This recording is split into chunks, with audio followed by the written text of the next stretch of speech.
And Reverend Dr. Jo has been a chiropractic neurologist for 30 years, and she doesn't look old enough to do that, but she is. After graduating from the Holmes Institute, she opened a Center for Spiritual Living in Petaluma with a well-being center, thereby furthering her vision of integrating body, mind, and spirit. She's currently in Santa Rosa with her ministry, and she lives in Occidental with her 3 dogs and her friend Sally.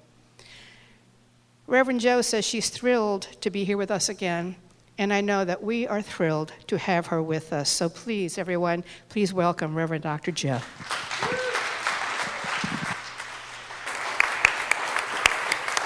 Thank you.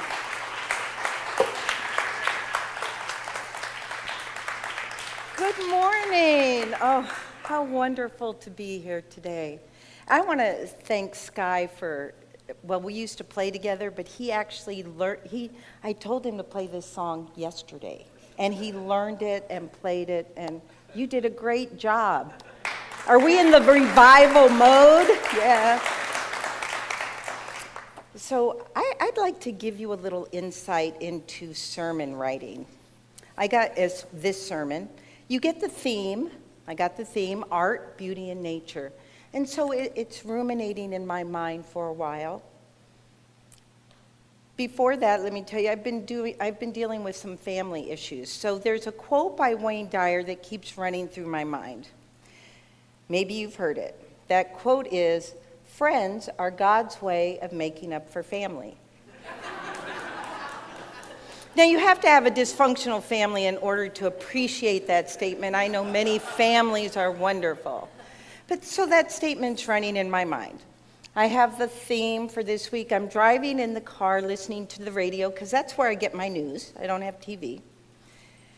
And I hear something just so crazy from one of the candidates. I need not speak their name.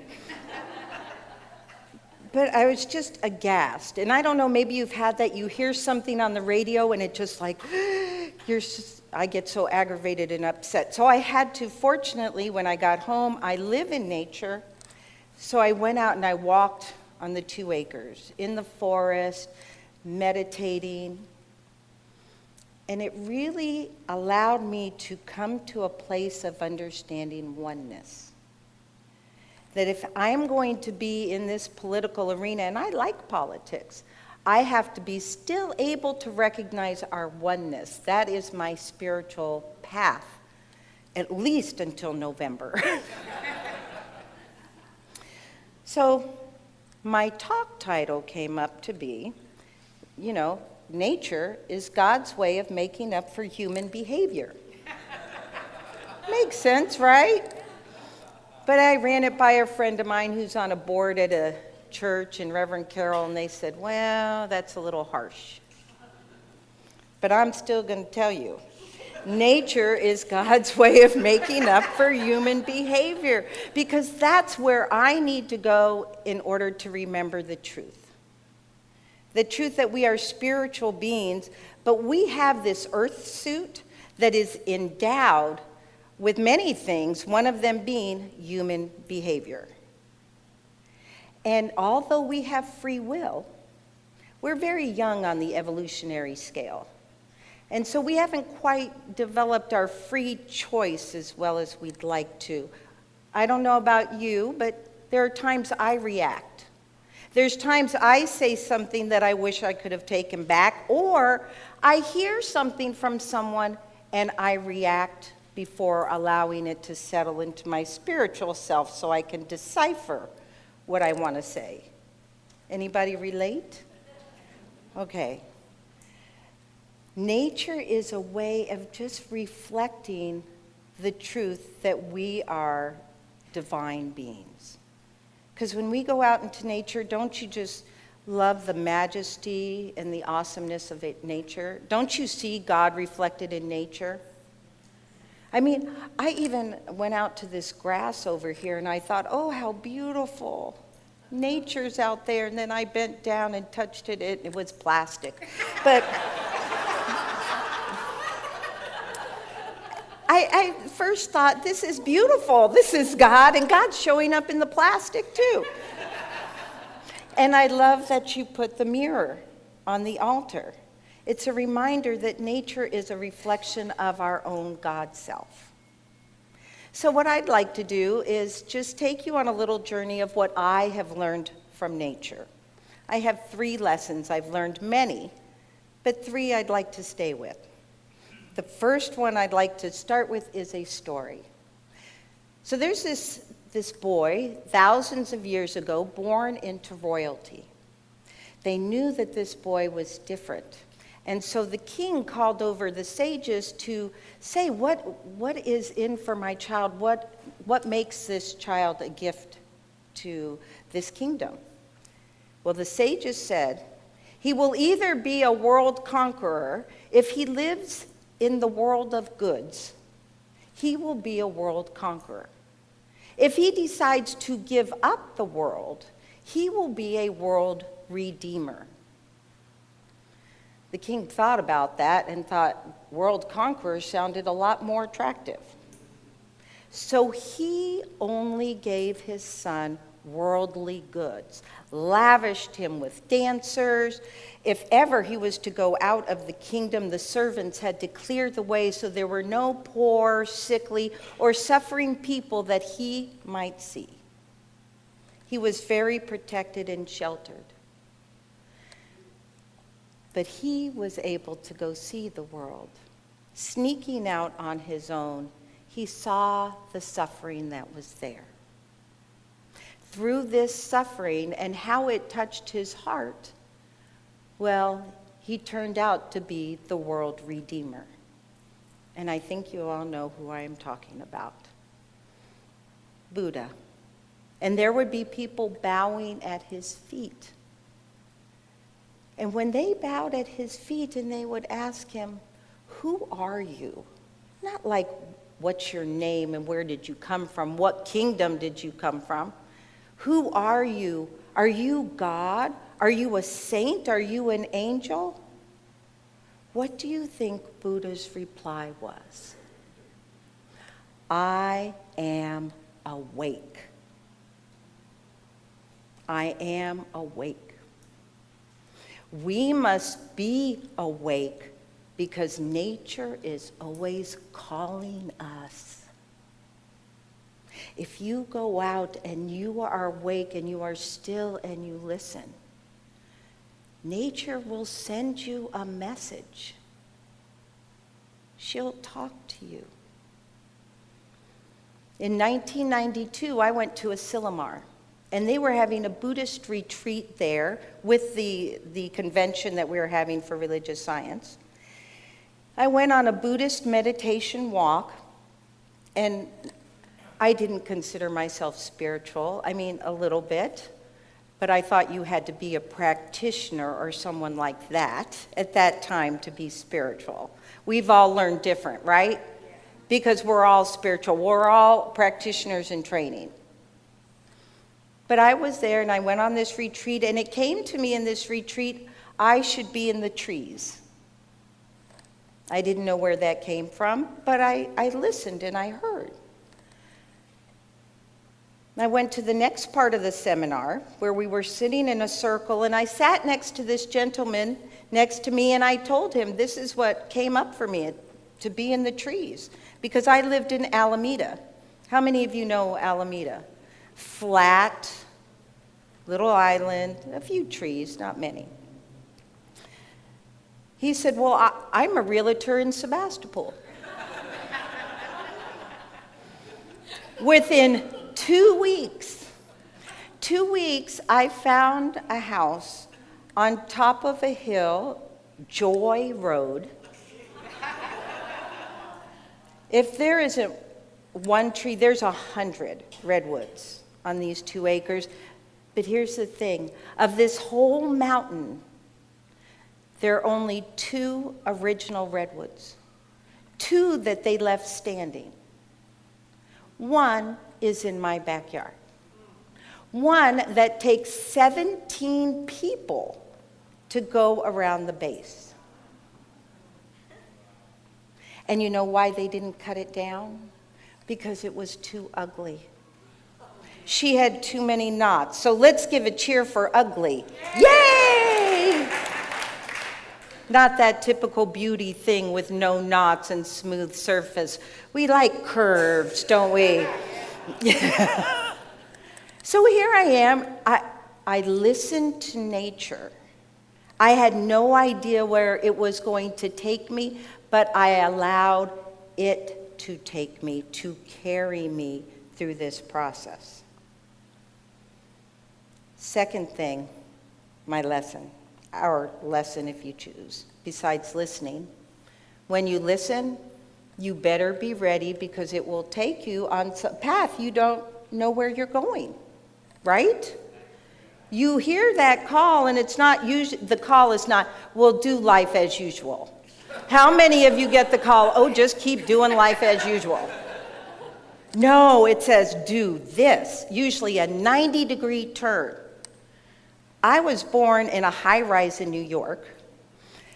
As a child, we moved to the desert mountains, and cactus to me was not, it's nature, but it doesn't really touch me like trees. And then when I moved to California, I lived in a condo where there were pavers with a border, and that was about it for nature, for me. So when nature guided me to 2 acres of forest, I had no idea, none, about living in the country, having a well, having a septic. You didn't think about those things when you were in a condo.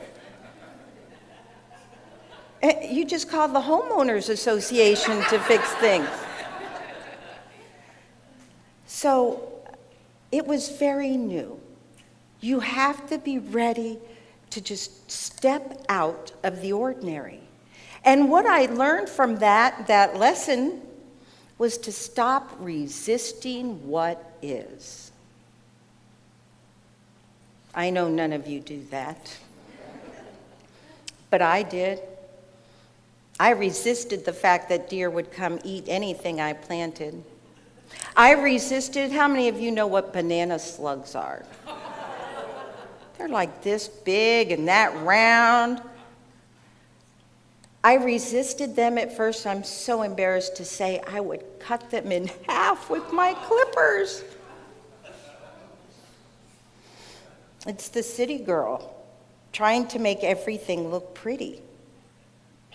It doesn't happen that way in the country. And it taught me a sense of being at one with everything that's in my environment, no matter how much I might not like it.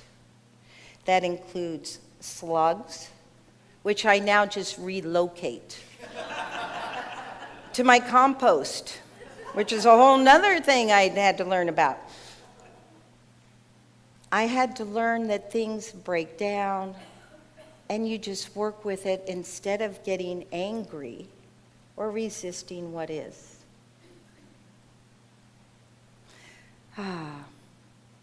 There's so many places in life where we can resist what's happening. And we just think it's because we're right and it's the way things should be. I promise if you go out into nature, there will be a way of embracing that which you resist. Actually, I'm just getting an intuitive hit. Just, if you would, take a moment to go within. And to recall for a moment something that touches your soul that's in nature. Maybe it's a rose that you have, a rose bush that you have in your yard. Maybe it's a beautiful tree you can identify with the hills and the rolling grasses in Point Reyes or the beauty of the ocean. But just picture that and allow that image to go into your heart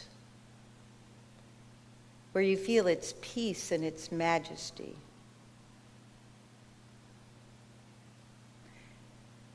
And then with that in your heart, just recall maybe a situation that has been unsettling, where you'd rather see things a little differently. Maybe you've even been upset. And as you bring up that thing, that circumstance, feel it in your heart as it combines with the beauty and the feeling of that naturescape, whatever it is.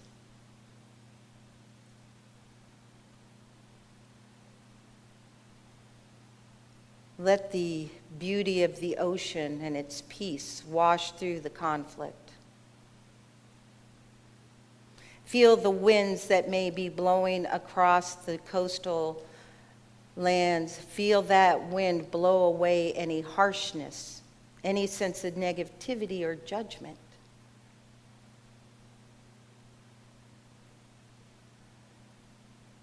Feel yourself melt into the beauty of the vision you have of nature, and as you do, feel that conflict start to melt just a bit.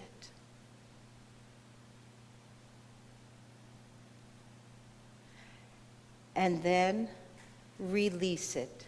Release the conflict to nature. Let nature carry it away.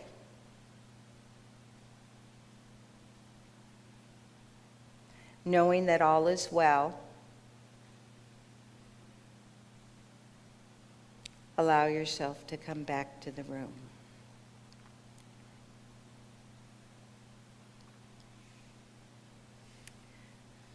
When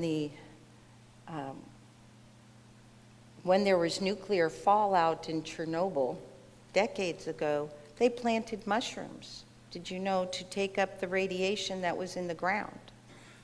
And the mushrooms took up the radiation, but when they dissected the mushrooms, they found nothing. The mushrooms had taken in the radiation and transformed it into the nothingness from which it came. This is just one of the powers of nature. It's amazing. So lesson number 2A is be ready for what you might get. The other is to not resist whatever you get, whatever message you get. Can I hear an amen? Amen. Amen. I accept. I accept. Acceptance is not apathy. Acceptance is a willingness to dance with whatever is happening. The next lesson, this last lesson, was about balance. I learned that I always knew yin and yang, right? We know of those symbols, the balance between the masculine and the feminine, the assertive and the receptive. These are ways of balancing in life. But I found, how many of you are you do all the time? Any doers that are willing to raise their hands? You have one project after the other? I worked really hard. You clear up these groves, right? There are lots of groves.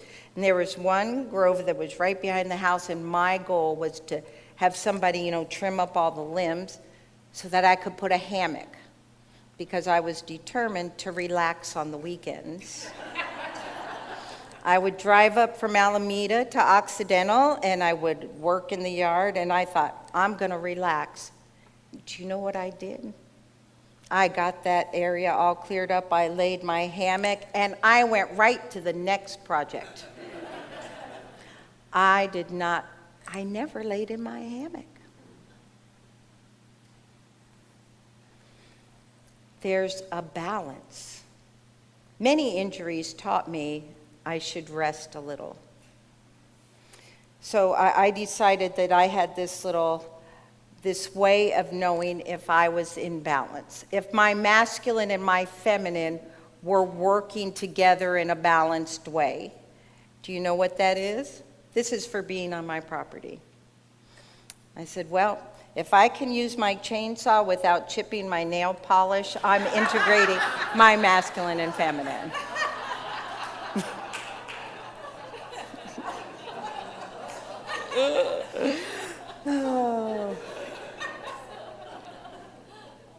There's so many ways for us to listen, for us to listen to the call,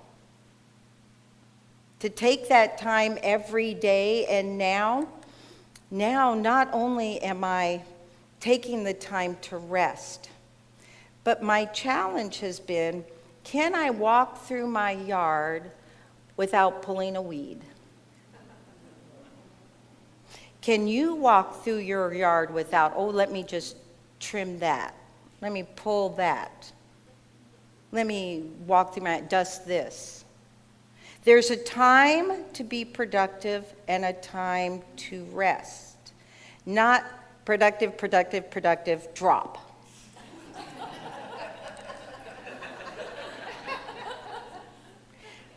And my lesson here, how I've integrated this into my life, if I can walk through my yard and not pick up or pull a weed or whatever, this is like me being able to listen to my sister be negative without trying to fix her. Can I walk through nature without trying to fix it by pulling weeds and stuff? If I can be in that meditation, just be in acceptance of what is, then I can certainly talk to my sister without trying to fix her. How many of you can relate to that? How many conversations do we have where we just know what would be the best for them? You may not call it fixing them. You might just say, I'm just giving them my wisdom. Letting them know I have something better for them. But see, right where they are, they're perfect. Can we see those we have conflict with? Can we view them like we do the majesty of nature? I see the divinity in that tree. I see it in everything in nature. But sometimes it's not that easy with people, right? Especially when they disagree with me. And believe it or not, they all don't agree with me. I invite you to imagine, how could you look at someone that you might have conflict with or a situation and just picture them as the beauty that you saw earlier in your vision of whatever landscape you imagined. Can you do that? As I step into prayer, I want to conclude with this. Nature is a big part of God. Well, nature is God. This is our philosophy. It is not the philosophy of all religions.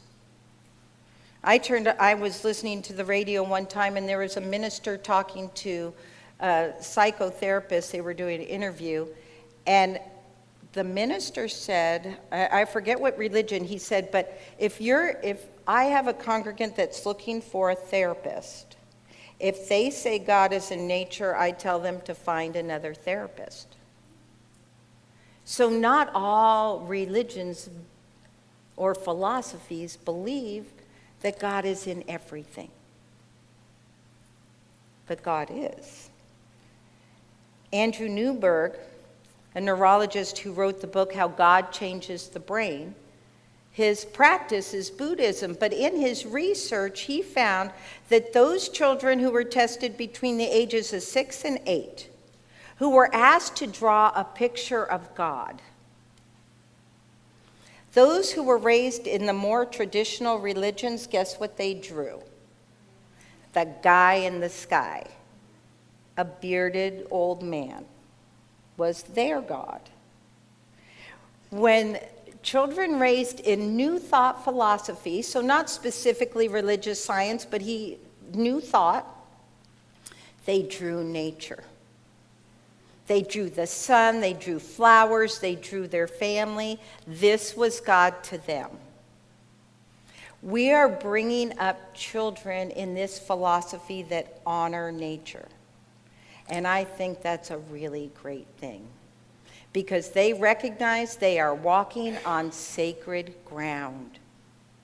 Every step we take is sacred ground. In fact, right now, stand up if you would. Feel your feet upon the floor. Know that they are touching the earth in some way. And please say, I am standing on sacred ground. I am standing on sacred ground. Because right where I am is sacred ground. Take a step to your right. I am standing on sacred ground. I am the place where sacred ground shows up. It doesn't matter where you are. Right where you are is sacred ground. So actually, why don't we stand? Do you mind holding hands?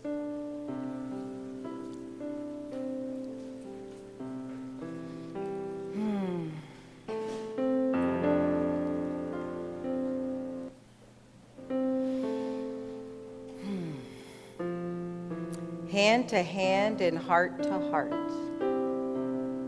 Feel the presence of the person next to you on either side. Feel the power of the earth as it moves up your body. Feel this connection and how intimately we are woven in with the very blessedness of God through nature and all that is. We take this time in divine understanding and recognition of the source, the one, that which is the perfection of nature, ever expressing in greater ways, expanding. This one is what I call the beloved. Its beauty, its grace, all that it is the truth of my being, and what is true of me is true of each and every person here. So taking a deep breath in, and as you exhale, squeeze the person's hand on your right, letting them know that the beauty and the grace of God is right where they are, and they are magnificent.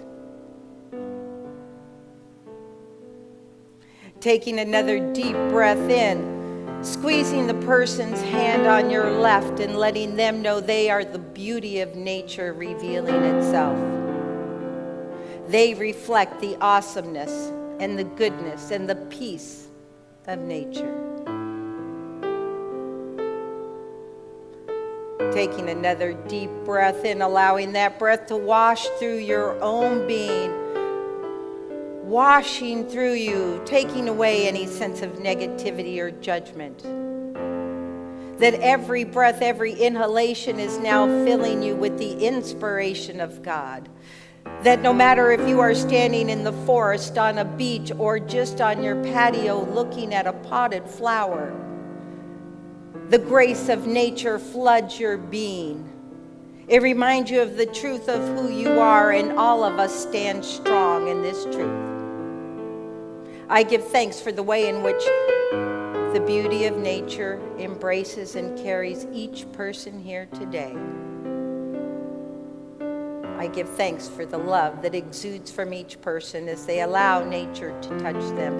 And I give thanks for the way in which each person here today hears the call, has the courage to act, and the willingness to know, well, that resistance just makes it persist. So there is a great deal of openness and acceptance. Each person walking their path, strong, open, willing to serve. I give thanks for the sacred ground upon which we stand, and in gratitude for this, I let it be. And so it is.